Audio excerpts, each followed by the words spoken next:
What if somebody would have died? I just wanted to be like you. I want you to be somebody better. I'm gonna need the suit back. But I'm nothing without the suit. If you're nothing without the suit, then you shouldn't have it. What's going on, moviegoers, movie lovers, and movie fanatics? Welcome to my spoiler review for Spider-Man Homecoming. So, I'm gonna dive deep into this shit. I mean, real fucking deep. Let's talk spoilers. Okay. Let's talk post-credit scene. Right, so you got the Vulture. This is the first one. You got the Vulture. Gets caught. Gets his ass whooped by Spider-Man. He's in prison. As he's walking through the prison, he runs into a fellow criminal that was on the ferry at the time when where that big ferry scene happened. He got beat up, fell into the water, went to jail. But that criminal, what was his name? Was Mark Gargan.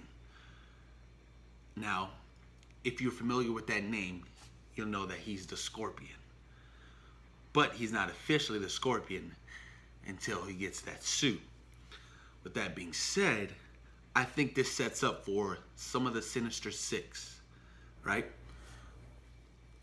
A lot of potential. He was like, I know people outside of this place that, you know, would like to slice his throat, kill Spider-Man. And he was, I heard this rumor that you might know who's under the mask. But he didn't say anything. He was like, I don't know. If I did know, don't you think he'd be dead? So, but he does know. So good job, Vulture.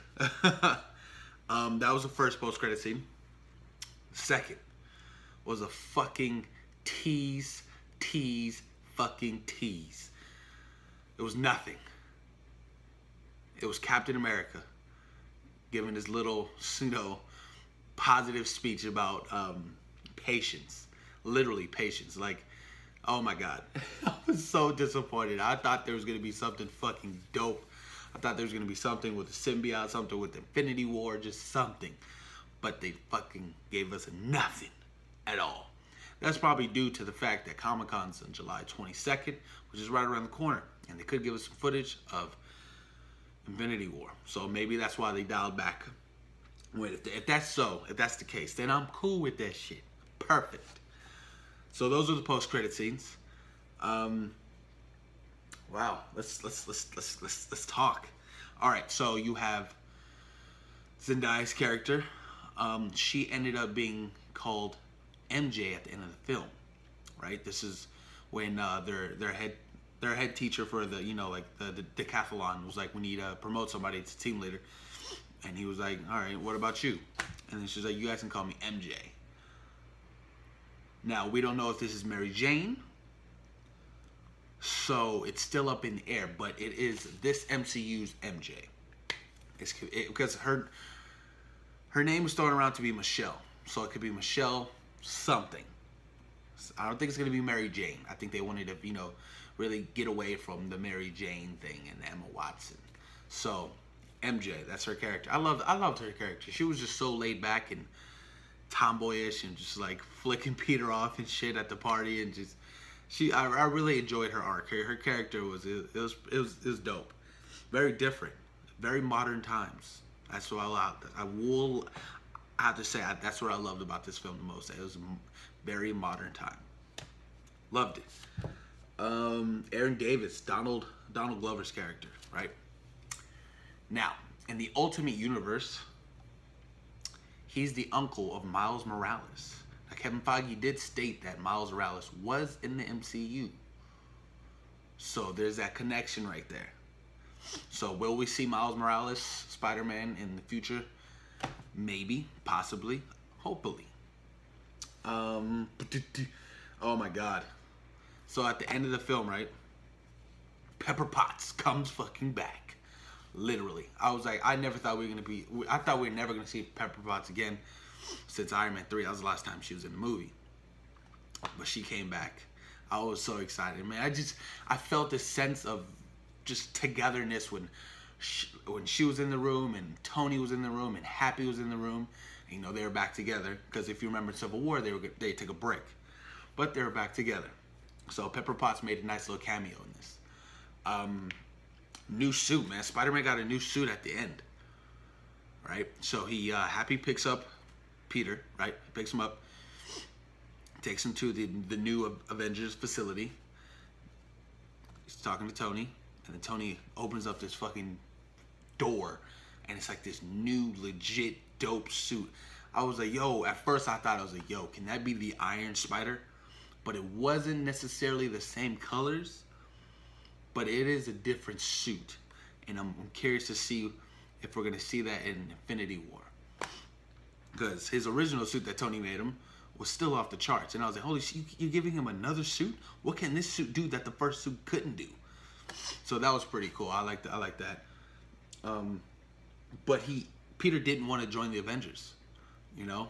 From what he really learned from everything, you know, with Liz and fighting the Vulture, he just wasn't ready yet. You know what I mean? He wanted to stay on the ground and fight for the smaller people, and like he's pretty much call me if you need me. So that was pretty cool. I like the fact that he passed that little test at the end that Tony gave him. What else, man? Oh my God. Aunt May. Let's talk some Aunt May. Aunt May finds out that Peter is Spider-Man. Because at the end, from when Happy returns Peter to his apartment, he goes in his room and he sees like a little fucking lunch bag, right? With the suit in it. And he puts it on and he takes off the mask. But he doesn't know Aunt May's in the house. So at the very end, he's like legit, like she's right behind him. She was like, what the fuck? And it just completely cuts off. Perfect fucking ending. I love the fact that she finds out who he is. That is fucking awesome. Love it. Because in the previous films, oh, I don't know who Spider-Man is. He can't be my nephew. Awesome. Loved it. So Aunt May, she knows who the Spider-Man is. And I'm really curious to see how that's going to pan out. You know what I mean? Because since she lost Uncle Ben, she's going to be real, you know, scared. But like, Peter, don't do anything stupid. I don't want to lose you too. But they didn't mention Uncle Ben in this movie. They just, you know, kind of hinted at something, you know what I mean, with her past. But they didn't mention him whatsoever. So don't expect an Uncle Ben mention whatsoever. Man, let's talk. So the Vulture, Peter is in love with Liz at the high school, like madly in love with her. He goes over her house to pick her up for like the fall formal or the homecoming dance. Guess who opens the door? The Vulture. The Vulture is Liz's dad.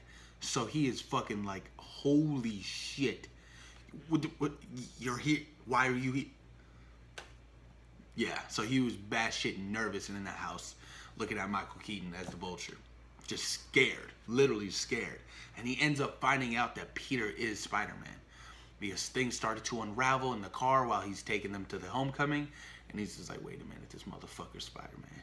Yeah, you think you slick. And he was like, go ahead, Liz, go ahead. Go inside, I'm gonna give Peter the dad talk. But that wasn't no dad talk. He pulled a gun out. He was like, look, since you saved my daughter's ass at the monument, I'm gonna let bygones be bygones. Don't fuck with me, I don't fuck with you. But, you know, Spider-Man being Spider-Man, he didn't take that too lightly. He was like, you know what, I'm gonna do, with great power comes great responsibility. Crazy thing is they didn't even mention that movie. I was so surprised. I was like, holy shit, they didn't mention great power comes great responsibility. I was like, oh shit, I thought they were gonna at least hint at it, right? But they didn't. Because that's something, again, that's something Uncle Ben said in the comics, in the previous films. With not having Uncle Ben in this, you didn't really get that. So, yeah, the Vulture finds out who's you know, his identity and shit. So, shit hits the fan. What else, man? God. Spoilers, man. Spoilers, you guys. I'm trying to think. Obviously, you know from the trailer that Ned knows who Spider-Man is now. He dropped that Death Star. Fuck. I'm trying to think of stuff.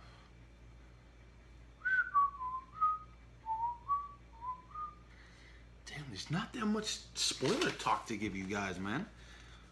I pretty much covered the, you know, the basics of it.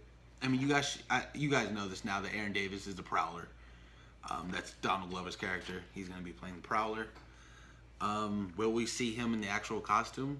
Probably in you know, after Avengers Infinity War, Avengers 4, when the sequel comes out. So expect to see something with that. Damn. Yo, man, that might be it for spoiler talk. I'm trying to think. Fuck. My God.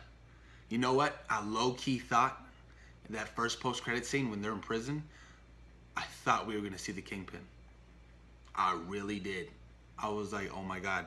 That was my first thought. I was like, yo, this might be the chance to see the Kingpin. But he didn't show up. That would have been dope, though. You know, to have that crossover between the Netflix series and SpiderMan from New York. You know? What else?